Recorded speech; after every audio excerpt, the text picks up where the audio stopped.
The Eternal Bloodline. Kabanata 72. Pagkatapos magpakilala, pinasunod ni Serena si Kyle sa likuran niya. Napabuntong hininga si Kyle at kinurot ang kilay. Tumingin siya kay Serena at tahimik na sumunod sa likod niya. Hindi siya sigurado kung saan sila pupunta ngunit nagsimulang magsalita si Serena. Sinabi niya sa kanya ang tungkol sa kaganapan na gaganapin sa labas ng kabisera ng lungsod ng duwende.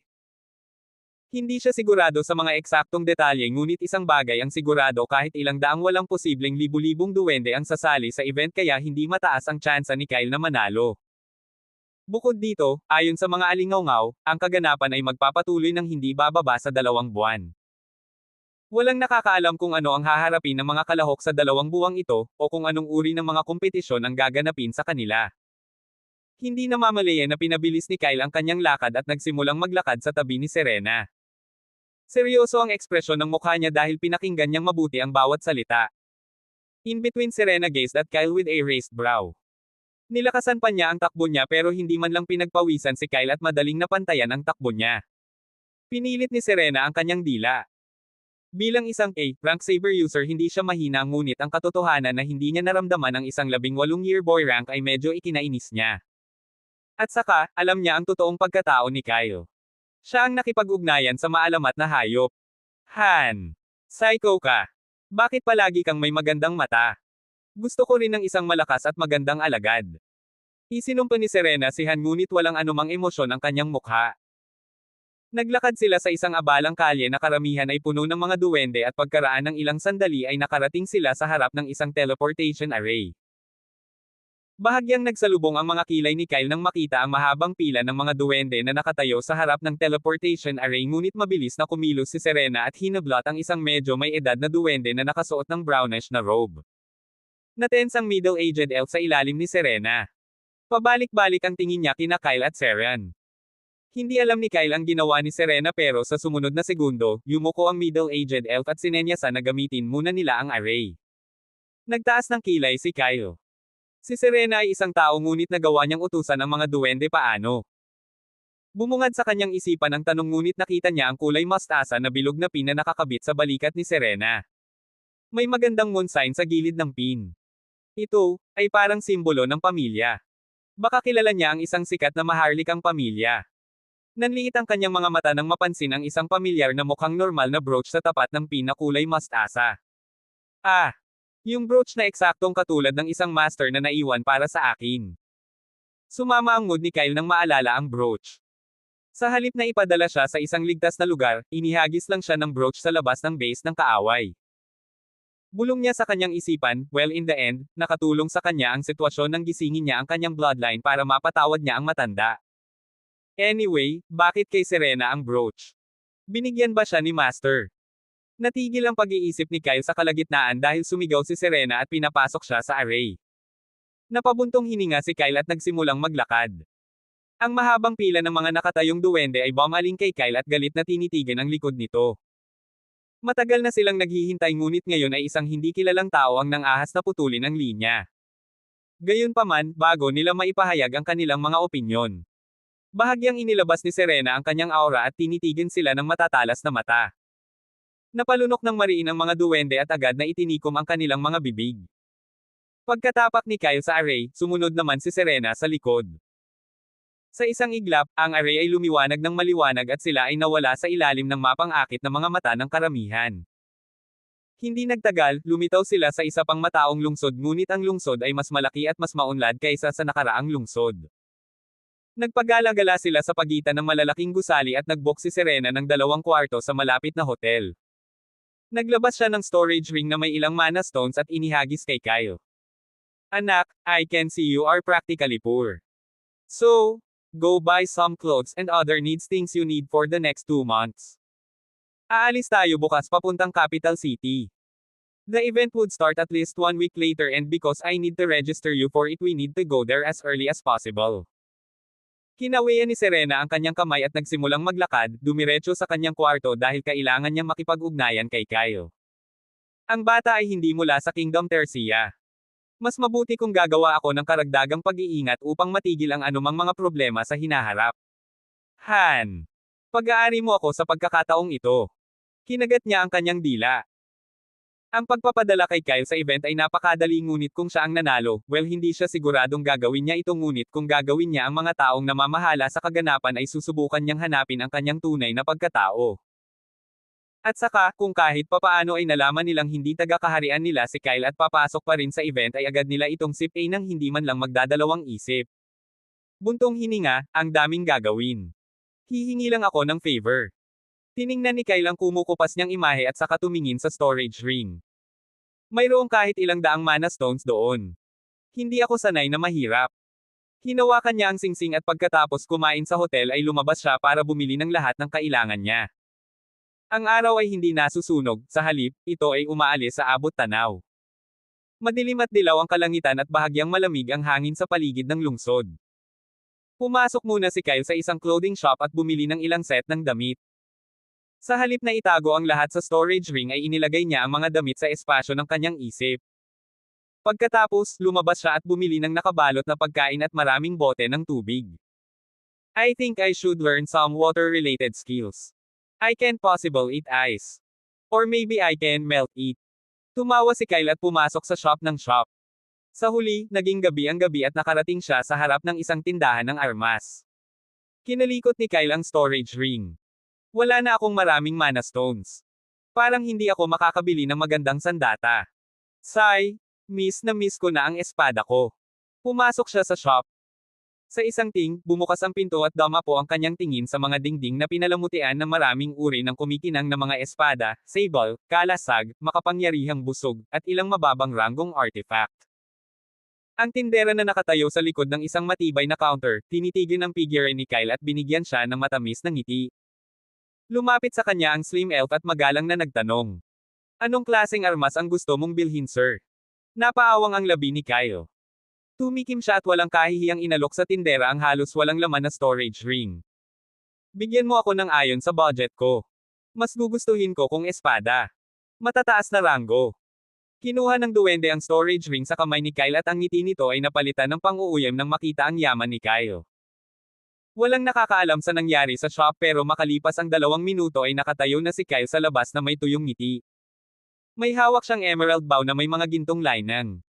Luma na ang bow pero gaya ng tinanong ni Kyle ito ang pinakamataas na ranggo ayon sa kanyang budget. Mukhang ang mga mahihirap na tao ay hindi makabili ng tamang sandata. Napabuntong hininga si Kyle habang nakatingin sa busog. Ito ay ranggo at binigyan siya ng tindera ng 10 libreng palaso. Iniunat niya ang tali gamit ang kanyang mga daliri. Not bad. Ang problema lang ay hindi ito espada. Huminga siya ng malalim pero nagmura sa isip niya. I asked for a sword. Damn it. Bakit hindi ako makabili ng low rank sword na may 46 na mana stones? Bakit ang mahal ng shop na ito? Bumalik si Kyle sa hotel na may masungit na ekspresyon. Inilagay niya ang busog at mga palaso sa espasyo ng kanyang isipan, iniisip na may mas mabuti kaysa wala. Para sa kanya, halos nakakabagot ang sumunod na 2 araw dahil wala siyang magawa kundi matiyagang umupo sa kanyang silid. Kasi naman, busy si Serena. Sa ikatlong araw, kumatok si Serena sa kanyang pintuan at nakahinga ng maluwag si Kyle nang malaman niyang aalis na sila. Naglakbay sila sa 2 teleportation array at sa loob ng kalahating araw ay nakarating sila sa kabisera ng lungsod. Ang lungsod ay pinalamutian ng mga kumikinang na ilaw at ang mga matataas na bahay ay nakaimbed sa malalaking puno. Nagtataka si Kyle sa paligid ng maraming food stalls pero laking gulat niya nang marinig niya ang presyo. Damn it! Kailan naging napakamahal ng karne? Agad niyang binawi ang tingin na hindi man lang naglakas loob na tumingin sa mga food stalls. I remember how me, 9, and Carcel ditched Alec last time in a hotel and he has to pay for everything. Sigh, ngayon naiintindihan ko na ang sakit niya. Umiling si Kyle. Hindi siya nagsisi sa halip ay gusto niya itong gawin muli. Kung iuutos ng tadhana ay kakalad rin niya si Alec dito sa mamahaling palengke ng duwende at pagkatapos niyang kumain ay itatapon niya ulit. Pagkatapos ng isa pang 2 oras na paglalakad, umalis sila sa kabisera ng lungsod. Napatingin si Kyle sa malaking istrukturang hugis dam na naruroon sa labas ng gate ng lungsod. Ang lugar ay 10 beses na mas masikip kaysa sa kabisera ng lungsod ngunit ang lahat ng mga duwende ay mahigpit na sumusunod sa mga patakaran sa pamamagitan ng pumila ng maayos. Sa mga duwende, nakakita pa siya ng ilang tao at demi-humans. Bukod dito, maraming gwardya ng duwende na nakasuot ng berdeng uniforme ang nagpapatrolya sa paligid ng dam na may mabagsik na mukha. Huminga ng malalim si Kyle nang makita ang isang pamilyar na lumulutang na matandang figure sa itaas ng kapahamakan. Malayo ang matandang duwende ngunit kitang-kita ni Kyle ang kanyang mukha mula sa kanyang kinatatayuan dahil sa kanyang pinatingkad na paningin. Ang matandang duwende ay kabilang sa mga taong umatake kay Kyle nang siya ay lumabas sa Tower of Opportunity. Isang matalim na kislap ang sumilay sa mga mata ni Kyle ngunit umiling siya at ibinato sa kanyang isipan ang pag-iisip. Nanghihina pa siya. At saka, hinding-hindi muna siya aatake. Hindi mahalaga, tao, duwende, o anumang nilalang. Lahat ay gaaman. Tatandaan ko itong matandang duwende kung sakaling maglakas loob siyang pagmasdan muli si Bia. Natigil ang pag-iisip ni Kyle nang ang lumulutang na figure ay tumingin sa kanya mula sa itaas. Hindi umiwas ng tingin si Kyle at umiwas ng tingin ngunit umiwas ang ulo ng duwende para tumingin sa iba. Mukhang isa siya sa mga taong na-assign para masigurado na magiging maayos ang event. Napaiwas ng tingin si Kyle at sabay sinenyasan ni Serena na sundan siya nang malapitan sa likod niya.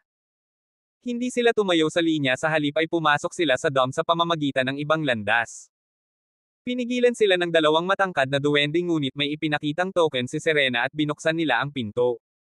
Napabuntong hininga si Kyle at ibinalik ang tingin sa mga tahimik na bulungan. Nakatitig sa kanya ang ilang duwende na nakatayo sa mahabang pila. Napansin niya ang isang malaking grupo ng mga purple shirt na duwende na marahil mula sa Loon Academy, na nakatayo sa kabilang dulo ngunit binawi niya ang kanyang tingin nang hinimok siya ni Serena na sumunod sa likuran. Sa ilalim ng anino ng malaking istruktura ng dam, sa pagitan ng mahabang tuwid na linya ng maraming grupo ng mga duwende, ilang tao at demi-human, mahigit 100 Loon Academy, na estudyante na nakasuot ng purple shirt ang nakatayo na may mga bigong ekspresyon. Sinabihan silang bumalik sa academy sa lalong madaling panahon ngunit hindi nila akalain pagkabalik nila sa academy ay magbibiyahe sila araw at gabi nang walang pahinga. Galit na galit ang mga estudyante sa tatlong professor na nakatayo sa kanilang harapan ngunit hindi man lang sila pinabayaan ng mga professor. Napabuntong hininga si Regis at umiling. Ang mga madilim na bilog sa ilalim ng kanyang mga mata ay nagpapakita na siya ay pagod. Ang dahilan, hindi siya nakatulog ng maayos nitong nakaraang 2 araw. Bumantong hininga siya at walang isip na sumunod sa likod ng mga propesor. Kaiba sa lahat ng ibang estudyante, 3 lalaking duwende at 2 magagandang babaeng duwende ang tahimik na sumunod sa kanyang likuran. Nagulat ang lahat, maliban sa isa ang 4 pang duwende na sumusunod sa likuran niya ay hindi niya mga kaklase. Sa halip, sila ang kanyang mga junior. Ang 4 na junior ay itinalaga sa kanya ng isa sa mga matatanda sa academy sa sandaling pumasok sila sa academy. Dahil una, ang 4 na junior ay pumasok sa academy pagkaraan ng 2 buwan kaysa sa kanilang mga kapantay, at pangalawa, pinakiusapan siya ng elder na bantayan sila para hindi sila gumawa ng anumang bagay na walang ingat. Noong una, trabaho lang ang ginagawa ni Regis pero pagkaraan ng ilang buwan, naging malapit na siya sa kanilang 4 at naging magkaibigan sila. Walang nakakaalam kung sino ang nagsimula pero medyo sumikat ang grupo nila sa buong academy. Nang maglaon ay nalaman niya, hindi naman pala normal ang background ng 4 na junior at may dahilan kung bakit siya naatasang mag-alaga sa kanila. Silang 4 ay may kakaibang pagkakakilanlan. Ang isa ay ang pinakabatang prinsesa ng House Windcrest, ang kasalukuyang pinakamalakas na maharlikang bahay ng kaharian ng duwende na nasa ibaba lamang ng hari ng mga duwende habang ang 3 pa ay nag-iisang tagapagmana ng 3 malalaking pamilya ng duwende. Laking gulat ni Regis nang malaman niyang tinatrato siya bilang isang scapegoat ng mga maharlikang pamilyang iyon. Nais nilang protektahan ang kanilang mga anak at dahil ang kanyang lolo na si Dean, ay isa sa pinakamalakas at pinakamatandang tagapag-alaga ng kaharian ng duwende, nagpasya silang piliin si Regis bilang taong mag-aalaga sa kanilang mga anak. Alam ni Regis na medyo maganda ang kanilang pagpaplano dahil sa kaharian ng duwende, walang maglalakas loob na atakihin siya dahil sa kanyang lolo. Kahit na ang matanda ay lumayo sa lahat ng mga bagay tungkol sa kaharian ay napakasama ng kanyang ugali. Malamang nasasampalin at papatayin ni Dean ang lahat ng nagpatong ng kamay sa kanyang nag-iisang apo. Kaya, ang plano na ipadala ang 4 na bata sa ilalim ni Regis ay ang pinakamahusay na naisip nila sa kanilang buhay. Noong una, naina si Regis dahil ginamit siya ngunit nang makita niya ang mga inosenteng mata ng kanyang mga juniors ay napabuntong hininga siya at ibinato ang bagay sa likod ng kanyang ulo. Hindi kasalanan ng junior. Ang mga pamilya nila ang nagplano ng lahat ng ito. Lingid sa kanyang kaalaman ay nanghihina siya sa harap ng magagandang mukha. Well, there is no way he would accept it kaya isinisisi niya ang lahat sa mga tusong mayamang pamilya. Nabulabog ang pag-iisip ni Regis ng ilang kalapit na bulungan. Lalong lumakas ang tunog at iniangat niya ang kanyang ulo upang makita ang isang maliit na kaguluhan na nangyayari sa tapat niya. Wala naman siyang makita dahil sa dami ng tao kaya naman nilinggan niya ang nag-iisang kaklase niyang si Ezel na nakasunod sa likuran niya kasama ang 4 na juniors. Nakikita mo ba ang nangyayari? Lumingon din ang 4 na junior at curious na tumingin kay Ezel.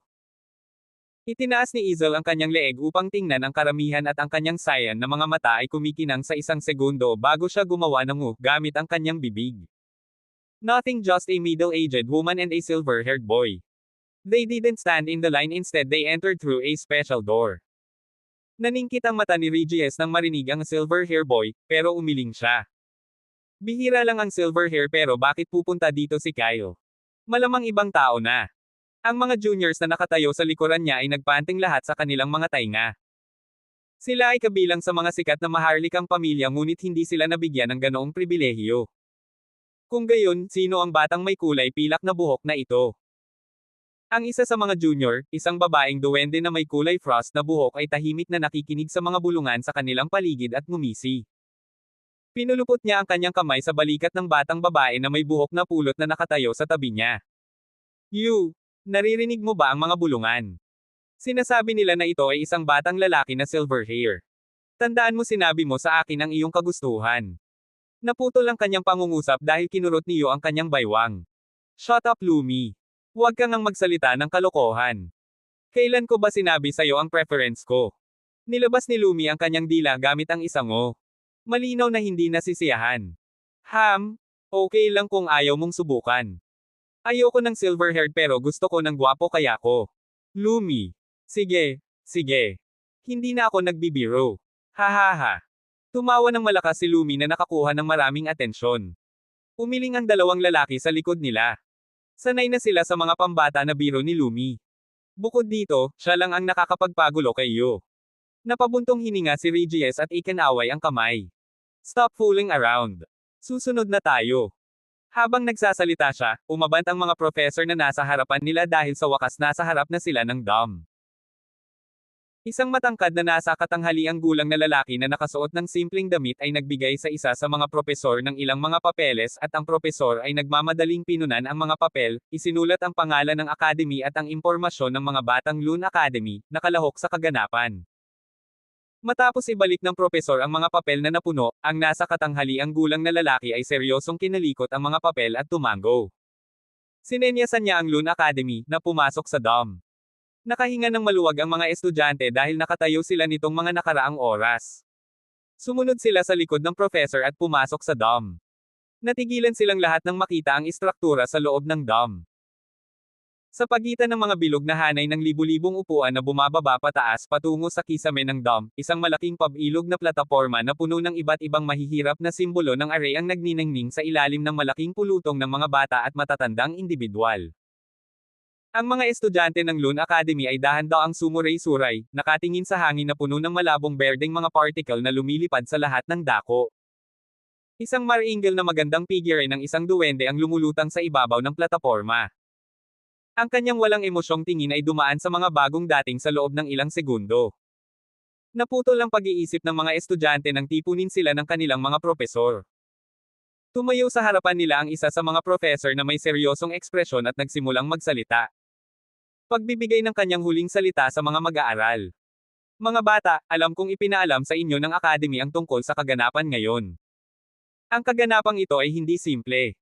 Ito ay espesyal na idinisenyo upang makahanap ng mga bihirang talento mula sa Kingdom Tercia. Ang mga kalahok na nanalo sa kaganapang ito ay direktang aalagaan sa ilalim ng hari. Sila ay mag-aalok ng daan-daang mga gantimpala. Bukod dito, ang pinakamalakas na mandirigman ng Kingdom Tercia ay magbibigay ng mga direktang pagtuturo sa mga mananalo. Kaya gusto kong makamit ng lahat ng estudyante ng Loon Academy, ang pinakamahusay na resulta. Ang kaganapang ito ay ginanap sa ilalim ng pagbabantay ng maraming malalakas na individual mula sa buong kaharian, narito sila para pigilan ang anumang walang kabuluhang pagkamatay. Gayunpaman, sa simula pa lang, binalaan ka na dahil hindi ka nila ililigtas dahil lamang sa inamin mong pagkatalo ay ililigtas ka lamang nila kapag nasa bingit ka na ng kamatayan. Naging seryoso ang ekspresyon ng propesor. Ayokong makita kayong lahat na umiiyak na parang mga manok na walang ulo. Gusto kong makita kayong lahat na nagniningning. Makikita ninyo sa sarili ninyong mga mata kung gaano karaming tao ang sumasali sa event. Hindi kayo bibigyan ng pagkakataong manalo kaya siguraduhin ninyong mapatunayang mali sila. Tinatanggap ko ang lahat ng mga estudyante mula sa Loon Academy na umakyat sa mga top spot. Naiintindihan ba ninyo lahat? Naging seryoso ang mukha ng estudyante. Sumigaw sila sa kilalang sigla. Oo. Nagtawanan ng mga tao sa paligid nila nang marinig nila ang kanilang malakas na deklarasyon. Ang ilan sa kanila ay nagtawanan at nagbulungan pero hindi pinansin ng mga estudyante ng Loon Academy, ang karamihan. Nang matapos ang propesor, sinenyasan niya at ng iba pang mga propesor ang mga bata na pumasok sa karamihan at umupo sila sa gitna ng mga taong nakaupo sa mga upuan na nakapalibot sa pabilog na plataporma. Sa gitna ng umiinit na karamihan. Sa gilid ng platform, nakatayo si Kyle sa likod ni Serena na may kausap na matandang individual. Nakangiti niyang pinirmahan ang pangalan ni Kyle sa isang papel at iniabot sa matanda. Sir, salamat po sa pabor na ito. Kinawian ng matanda ang kamay at tumawa ng mapait. Paano ko tatanggihan ang pabor na ito kung ang mga duwende na Reyna mismo ang nakipag-ugnayan sa akin dahil sa iyong kahilingan? Hindi ako sigurado sa opinyon ng hari ngunit alam nating lahat na hinding-hindi niya kukwestiyonin ang mga salita ng Reyna. Tumawa ang matanda at tinitigan ang figure ni Kyle. Naningkit ang mata niya nang wala siyang maramdamang kahit ano mula sa katawan ni Kyle. Kawili-wili, babantayan ko ang batang ito. Tingnan natin kung ano ang espesyal sa kanya. Habang nagmumuni-muni sa isip ang matanda ay sinalubong niya ang tingin ni Kyle. Itinagilid ni Kyle ang kanyang ulo. Isang malamig na kislap ang sumilay sa kanyang mga mata at natigilan ang matanda nang makaramdam siya ng goosebumps na nakatayo sa kanyang likuran. Ano ba? Sa gulat niyang titig, umatras si Serena at tumingin kay Kyle. Anak, nakumpleto ko na ang lahat ng legal procedures. Ngayon ay malaya ka nang gumawa ng kahit ano sa event. Kung maaari, manalo na lang sa event dahil ito ang unang beses na nakiusap si Han sa akin. She chuckled sa dulo. Si Han ay palaging walang pakialam at hindi nakikinig sa kanya ngunit ngayon ay dadalhin niya ang kanyang matamis na oras sa kanya hanggang sa mabayaran niya itong pabor na ginawa niya para sa kanya. Pahirapan ko lang siya ng konti. Hindi. Tumatanda na siya kaya may gagawin pa ako. Medyo kumikinang ang mga mata ni Kyle. Pagkatapos ng Bloodline Awakening ay nananakit ang kanyang katawan para sa tamang laban. Noong una, naisip niyang kailangan niyang mag-ingat sa kaganapan dahil wala siya sa kanyang home ground. Gayunpaman, matapos makinig sa mga salita ng matanda ay alam niyang si Serena ang tunay na nag-ayos ng lahat para sa kanya. Kasama ang Reyna na ibig sabihin sa ilalim ng mga mata ni Serena ay walang hahawak sa kanya. Kinusat niya ang kanyang mga mata at inosenteng nagtanong. May magagawa ba talaga ako sa event? Walang emosyon ang mukha ni Serena pero engrossed siya sa mga iniisip kaya naman hindi siya nag-focus sa tanong ni Kyle at tumango na lang siya. Gawin mo lahat ng gusto mo. Bahagyang umangat ang labi ni Kyle. Ang kanyang mga mata ay kumikinang na may matalim na kulay ng hazel at ang tanging nakapansin sa matalim na kinang na ito ay ang matandang nakatayo sa tabi ni Serena. Bumantong hininga ang matanda. Pabalik-balik ang tingin niya kina Serena at Kyle. Ang isa ay abala sa pag-iisip ng kung ano-ano na may seryosong mukha habang ang isa naman ay hinihimas ang kanyang kamay bilang pag-asa. Ano ang naging mundo? Bakit ba ako natatakot dahil sa mga mata niya? Nagmamadaling umiling ang matanda at iniwan ang kakaibang dalawa, agad na nakalimutan ang usapin kung paano niya gustong bantayan si Kyle. Sa kabilang banda, biglang nawala sa isip si Serena at tumingin kay Kyle. Anak, naalala ko hindi kita binigyan ng armas. Anong klaseng armas ang ginagamit mo? Nagsalubong ang kilay ni Kyle. So ang mga mana stone na binigay niya sa kanya ay hindi para makabili siya ng armas. Napangisi si Serena nang makita ang maasim na mukha ni Kyle. Don't tell me bumili ka ng low-rank weapon gamit ang 200 mana stones na binigay ko sa'yo. Nanatiling tahimik si Kyle. Sa ganitong uri ng sitwasyon, mas mabuti para sa kanya na manatiling tahimik hanggat maaari. Tumawa ng malakas si Serena sa unang pagkakataon nang umiwas si Kyle sa kanyang mga mata. Damn it! Hindi niya sinabi sa akin na ang mana stones ay para lang sa akin pambili ng mga damit at iba pang kailangan. Bulong ni Kyle sa kaloob-looban ngunit maya-maya ay naglabas si Serena ng mga sandata sa kanyang storage ring at ipinakita iyon kay Kyle. Eto, pumili ka ng isa. Lahat ng mga armas na ito ay napakalakas. Tumango si Kyle at pinagmasdan ng maraming sandata na sabik na naghahanap ng espada. Naku, walang saysay ang kanyang pagsisikap dahil lahat ng uri ng sandata, kalasag, sibat, saber, pana, tanikala ni Serena. Ang kulang sa kanyang koleksyon ay espada. Napatingin si Kyle sa mukha ni Serena. May espada ka ba? Napakurap si Serena at nag-isip sandali. Meron pala ako dati pero masyado ng luma kaya itinapon ko na. Saber user ako kaya mostly may sabers ako. Don't tell me sword user ka. Tumango si Kyle na may malungkot na mukha. Tila hindi siya nakatadhana na humawak ng espada sandali. Okay lang. Kukuha lang ako ng isa sa mga saber. Kinuha niya ang isang sable mula sa mga armas at sa loob ng isang segundo ay nawala ang sable sa kanyang kamay. Pinaikit ni Serena ang kanyang mga mata. Walang storage ring sa kamay ni Kyle kaya saan napunta ang saber. Nabulabog ang kanyang pag-iisip nang biglang umalangaw-ngaw ang malakas na tunog sa loob ng dam. Napatingin siya sa lumulutang na figure at tinapik ang balikat ni Kyle. All the best. Iniwan niya si Kyle kasama ang karamihan at nagsimulang maglakad, dumiretso sa ilang individual na nakaupo sa dulo ng pabilog na plataporma. Tumango si Kyle sa nanghihina niyang likod at pumasok sa crowd.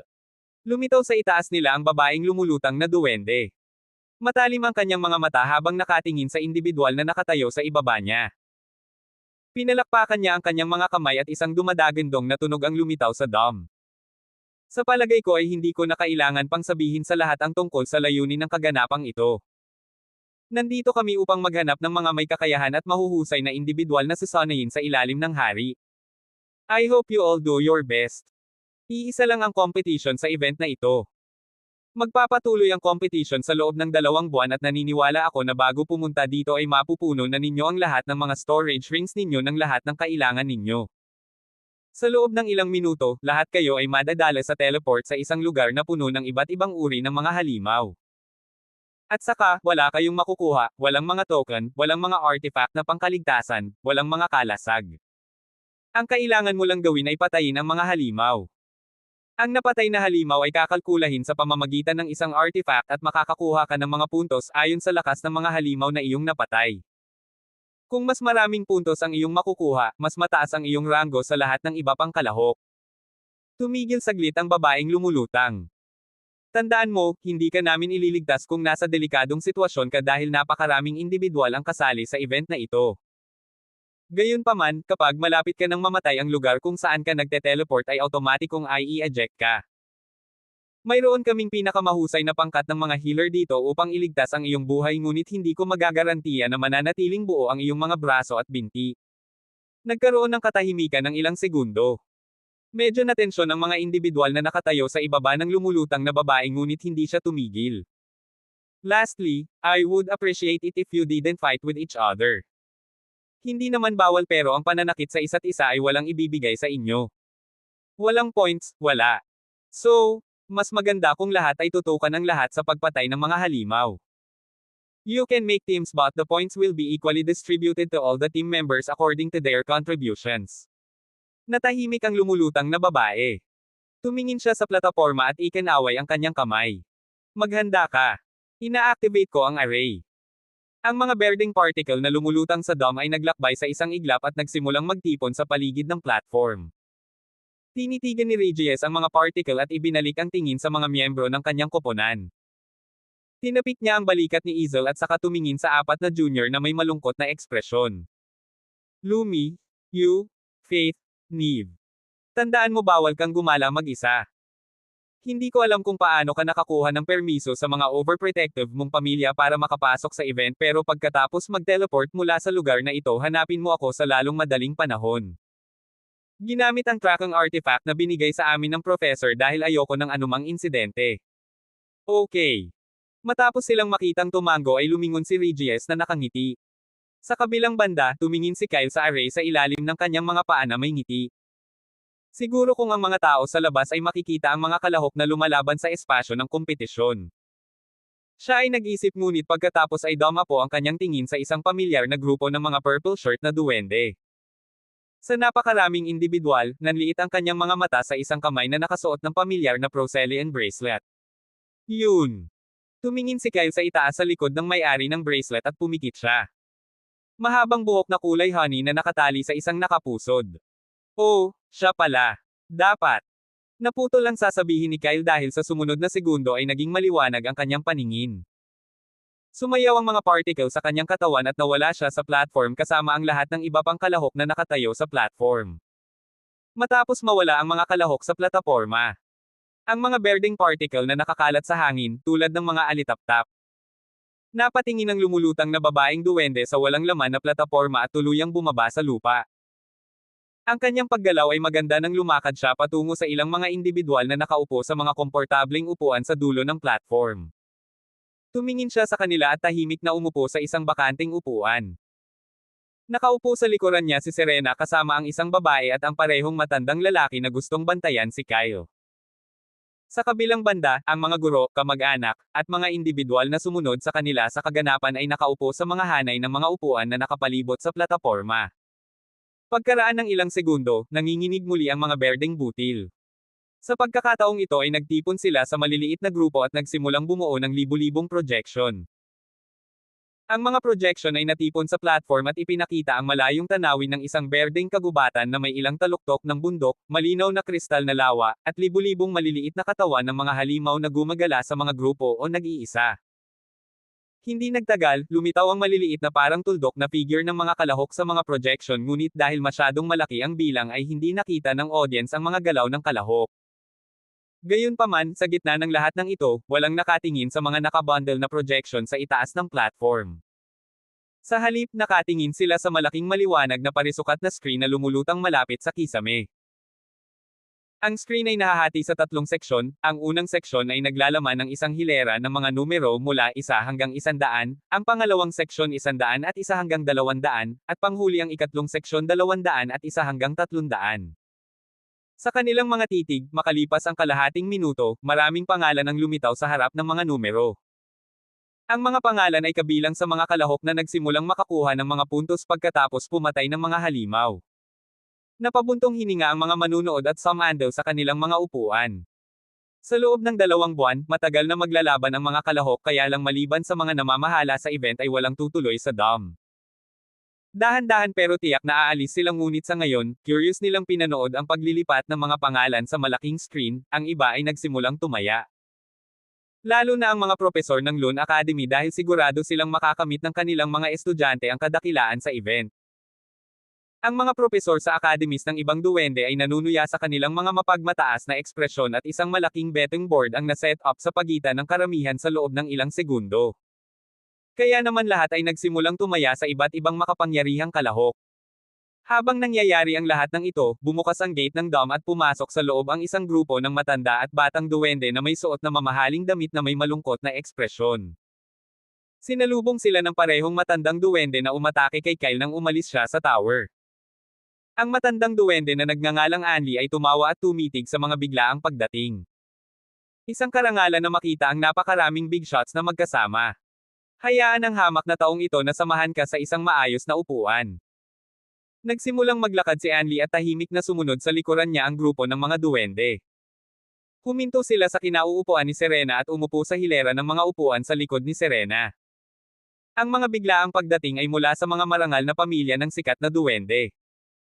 Kadalasan, hindi sila pumupunta sa mga ganitong uri ng kaganapan ngunit dahil kasali ang kanilang mga anak ay nagpasya silang pumunta at panoorin ang pagganap ng bata.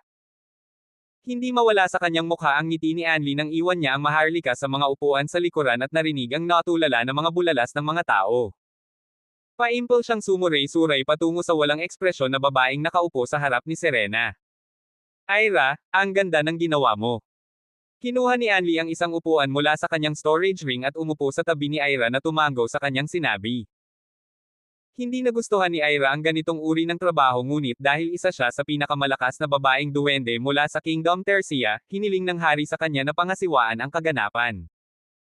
Isang mahinang buntong hininga ang narinig mula sa likuran at lumingon si Anli upang makita ang malungkot na ekspresyon sa grupo ng mga tao mula sa mga marangal na pamilya.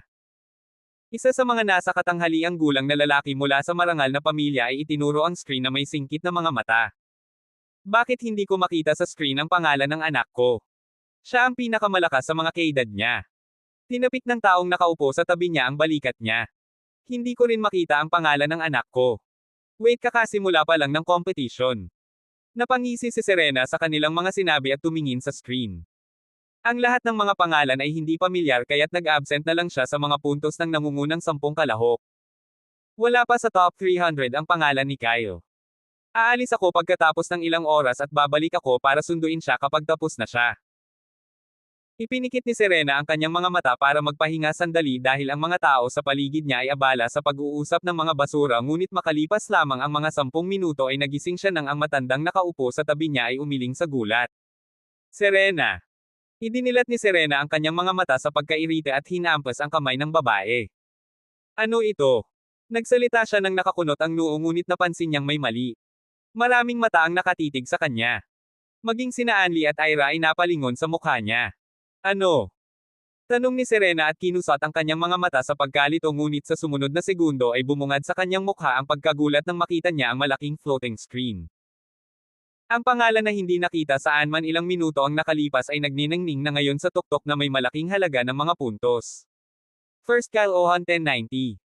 Second Luna Gohay 380. Third Sinon Ambing 270. Huminga si Serena at nagsimula siyang pagpawisan. Her mind went into overdrive and she subconsciously gazed at the only person who knew about the fact na dinala niya si Kyle dito. Yung matandang nakaupo sa left side niya, yung taong gustong bantayan si Kyle. Pinandilatan niya ito ng madilim na tingin ngunit nagkibit balikat ang matanda.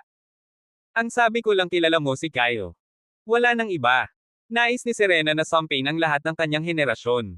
Hindi. Hindi, gusto niyang kalbuhin siya. How dare he? Nawala ang matalim niyang titig sa sumunod na segundo at isang walang emosyong ekspresyon ang bumungad sa kanyang mukha.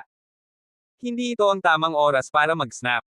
Bukod dito, paano nakakuha si Kyle ng napakaraming puntos sa loob ng 10 minuto? Pumikit lang ako ng ilang minuto at nasa taas na siya. Biglang pumasok sa isip niya ang isa sa mga pangungusap ni Kyle. May magagawa ba talaga ako sa event? Sa oras na iyon, hindi niya masyadong iniisip ang pangungusap na ito ngunit ngayon alam na niya ang kahulugan sa likod nito. Damn it! Han bastos ka! Ang sabi mo ay medyo malakas na estudyante lang si Kyle na may kaunting alam tungkol sa arrays at may kakaibang kaugnayan sa isang maalamat na hayop. Patay ka! How dare you scam me? Napangiwi si Serena. Pumayag lang siya sa hiling ni Han dahil hindi raw siya magdudulot ng kaguluhan sa kaganapan ni Kyle dahil wala sa kanya ang kanyang strong bonded beast. Napatingin siya sa maraming tanong na mga mukha na nakatingin sa kanya. Ang bagay ay wala ng kontrol. Ngayon, ang mga lumang Foggies ay susubukan ang kanilang makakaya upang malaman kung sino si Kyle. Halos magmura ng malakas si Serena dahil sa sumunod na segundo ay tumaas na naman ang puntos ni Kyle. First Kyle Ohan 1880. Second Luna Gohay 420. Third Sinon Ambing 330. She cleared her throat with a nonchalant expression pero sa loob-loob niya ay nagpapanik siya. OMG! Kung nakuha niya ang pinakamataas na pwesto ako ay isang goner. Hindi lang ako kahit ang Reyna ang kailangang sumagot kung mabunyag ang kanyang pagkakakilanlan. Idinagdag namin ang kanyang pangalan sa kaganapan sa pamamagitan ng mga underhanded na pamamaraan. May kailangan akong gawin. Tumayo siya at nagtaas ng kilay si Anli. Umalangaw-ngaw sa pandinig niya ang nakakatuwang boses nito. So, Serena, kilala mo ba kung sino si Kyle? Hindi ko alam na may ganitong hidden talent pala sa kingdom natin. Anyway, what's his background? Probably a commoner because I never heard his name before. Ang gulo ng isip ni Serena. Napatawa siya ng tuyo. He is just a commoner I found while traveling.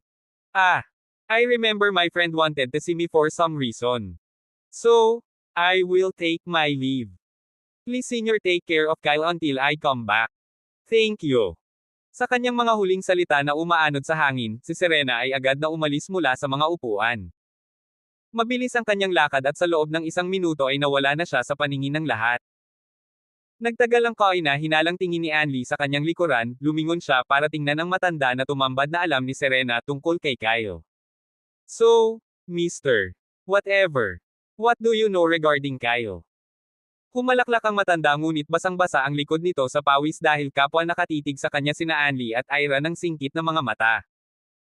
I don't know much but this matter is a little strange because instead of registering Kyle for the event like everyone, Serena just requested to add Kyle's name without any background information.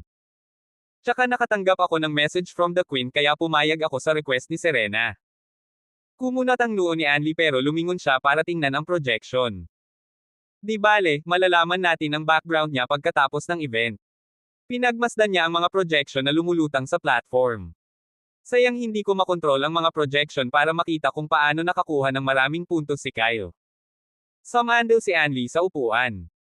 Ang mga projection ay nakipag-ugnayan sa DOM upang mapanood lamang nila ang mga maliliit na larawan. Isa pa, hindi niya alam ang itsura ni Kyle kaya kahit nakatutok siya sa projections ay napakababa ng chance na mahanap niya si Kyle. Katulad niya, natigilan ng audience nang makita ang pangalan ni Kyle sa taas na napakaraming puntos. Wala silang pakialam kung sino si Kyle at sinimulang postahan ang pangalan nito. Sa sobrang daming puntos sa itaas ng pangalan ni Kyle, tulalo lang ang tataya sa kanya. Maging ang mga maharlikang pamilya ay nakiusyoso sa pagkakakilanlan ni Kyle ngunit gaano man nila naisip ay hindi nila naaalala ang sinumang may talento na nagngangalang Kyle. Isang pamilyar na pangalan ang lumitaw sa likod ng kanilang isipan, Kyle Ohan, mula sa Kingdom Escalante. The same Kyle who bonded with the legendary beast and was talked about a few months ago pero bakit ipapadala ng Royal Academy si Kyle dito sa Foreign Kingdom? Para ilagay sa panganib ang kanilang maliwanag na buhay estudyante. No way! Sobrang siksik ng Royal Academy. Bukod dito, si Kyle ay mula sa Kingdom Escalante, hindi posible para sa kanya na makapasok sa espesyal na kaganapang ito na ginanap ng Kingdom Tercia upang makahanap ng mga henyong talento. Kaya naman inalis nila sa kanilang isipan ang kaisipang ito.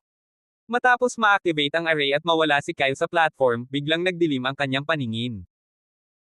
Isang malakas na hatek ang humila sa kanyang katawan sa dilim at sa sumunod na segundo ay isang maliwanag na liwanag ang sumilay sa kanyang mga mata at siya ay lumitaw sa pagitan ng malalaking puno.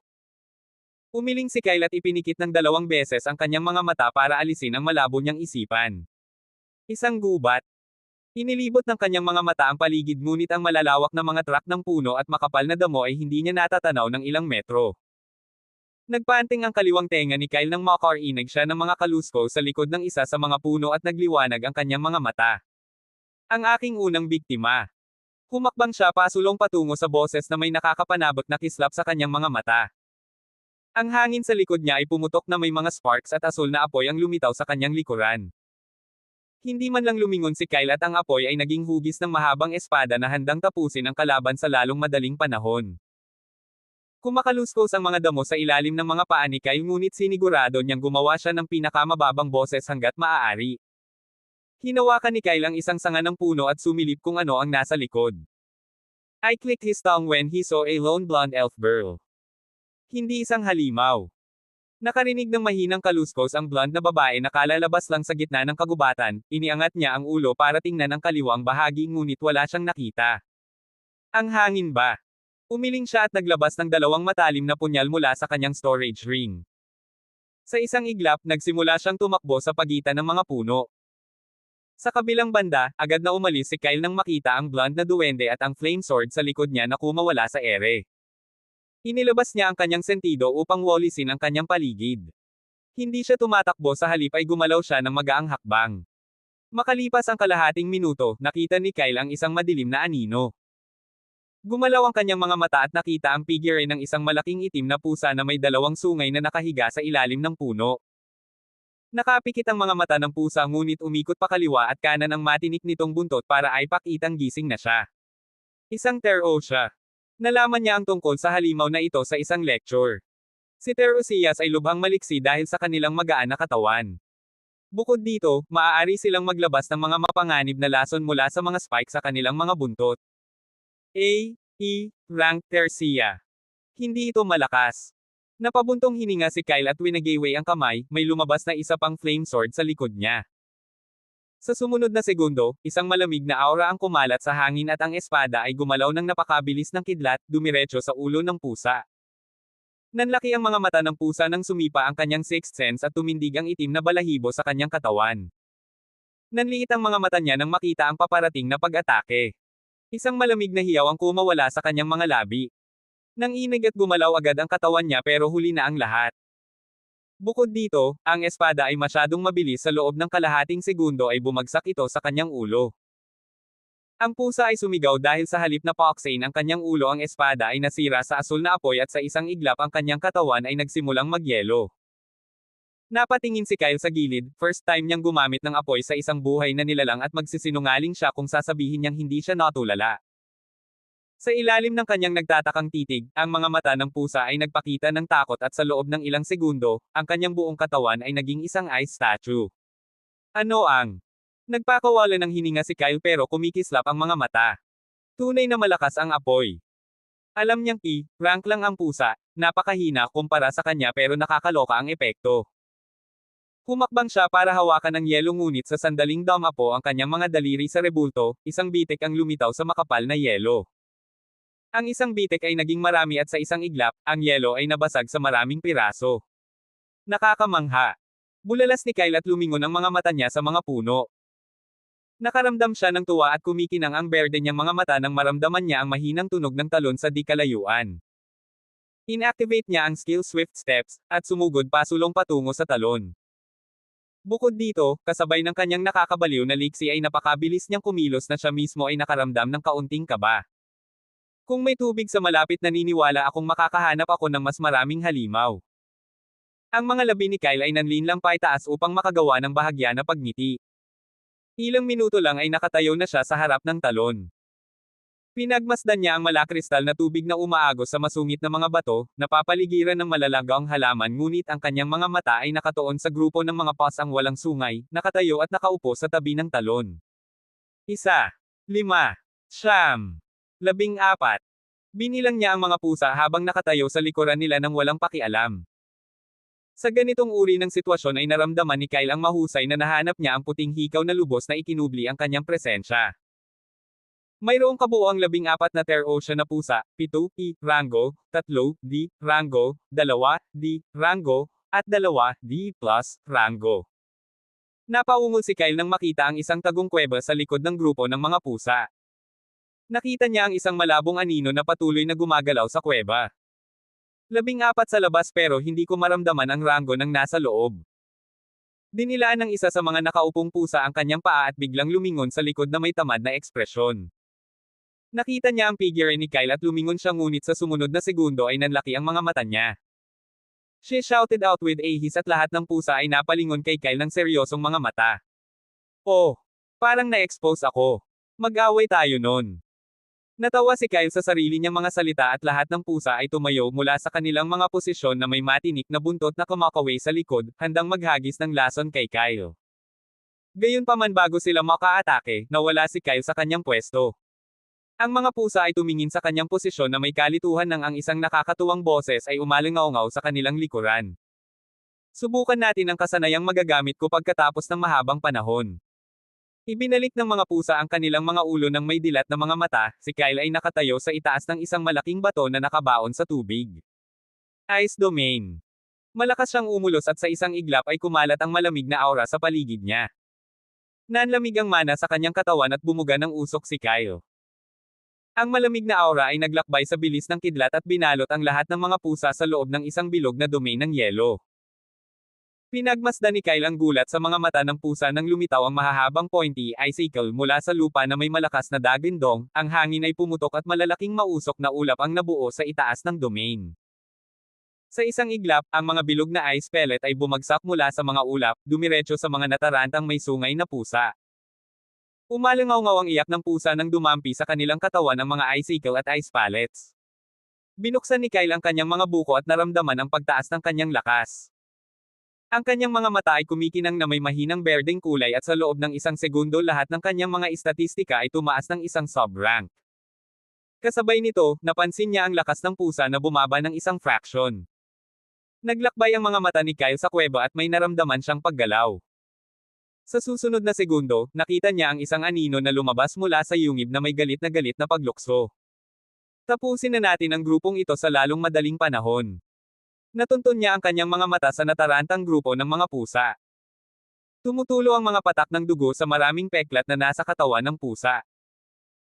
Nanginginig ang mga pusa dahil sa malamig na hangin na nagyayelo sa kanilang mga sugat, ngunit sa sumunod na segundo, nakarinig sila ng malakas na hiyawan na nagmumula sa kuwebo at agad silang nagsama-sama. Sinitsit nila si Kyle nang marinig ang utos ng leader nila mula sa likuran. Napataas ang kilay ni Kyle nang makita ang isang malaking itim na pusa na tumatakbo palabas ng kuweba at ang mga labi nito ay nakakurba pataas sa isang evil smile. Hindi siya gumalaw sa kanyang pwesto at pinagmasdan ang pinuno ng mga pusa na papasok sa sealed area ng ice domain na may dugong mga mata. Siya ay mas matangkad at mas malakas kaysa sa iba pang mga pusa. Gayun din, naramdaman ni Kyle na siya ay si Frank. Sa isang iglap, lahat ng mata ng pusa ay nabaling kay Kyle at sa gitna ng malamig na fog, lumitaw ang itim na ambon sa paligid ng matinik na buntot ng pusa at lahat sila ay tumalon kay Kyle sa galit. Naningkit ang mga mata ni Kyle, alam niyang mas mahina ang mga pusa kaysa sa kanyang ngunit ang mga makamandag na spike nito ay hindi niya madaling makayanan. Damn, miss ko na ang espada ko. Hindi ako sanay sa pakikipaglaban na may lamang kakayahan. Ice Spears. Kinaway-kaway ni Kyle ang kamay niya at halos lumuwa ang mata ng pusa sa saksakan nila nang makita ang 5 malalaking ice spear na sumulpot sa likod niya. Bumalatay ang takot sa kanilang mga mata, at ang pinuno ng mga pasang may sungay ay sumigaw nang maramdaman niya ang panganib. Gusto niyang pigilan ang kanyang pagtalon sa himpapawid ngunit ang lahat ng mga sibat ay bumaril sa kanilang direksyon. Pinagmasdan ni Kyle kung paano madaling bumagsak ang mga sibat sa kanilang katawan. Matapos tamaan ng mga pusa ang mga sibat ay nabasag sa mga pira-pirasong yelo at tumago sa kanilang mga katawan. Umalangaw-ngaw ang malalakas na masakit na sigaw sa paligid, at sa loob ng 1 minuto, kalahati ng mga pusa ang namatay. Tiningnan ni Kyle ang natitirang mga pusa at lumitaw ang makapal na asul na apoy sa kanyang likuran. Nagustuhan niya sa kanyang isip at ang apoy ay naging hugis ng mga palaso. Naglakbay ang mga palaso at bumagsak sa mga katawan ng buhay na pusa. Sumili ang pangamba sa mga mata ng pusa nang maramdaman nilang nagiging estatwa ng yelo ang kanilang mga katawan. Huminto si Kyle at inalis ang tingin sa mga ice statues. Tumingin siya sa mga puno at nagsalita sa malamig na boses. Sapat na ba ang napanood mo? Isang kaluskos ang umalangaw-ngaw sa likod ng mga puno at ipinikit ni Kyle ang kanyang mga mata nang makita ang isang gulat na figure na tumatakbo palayo. Ngumisi si Kyle at tumalon pababa mula sa bato. Nagyelo ang tubig sa paligid ng bato dahil sa kanyang husay kaya napadpad ang kanyang mga paa sa matigas na ibabaw. Instant teleportation. Nawala si Kyle sa pwesto niya at humarap sa tumatakbong figure. Isa itong itim na buhok na duwende. Baka sa mata ng duwende na may itim na buhok ang takot nang makitang sumulpot sa harapan niya si Kyle. Natarante siya at sinubukang tumakbo sa ibang direksyon ngunit natisod siya dahil sa isang sanga.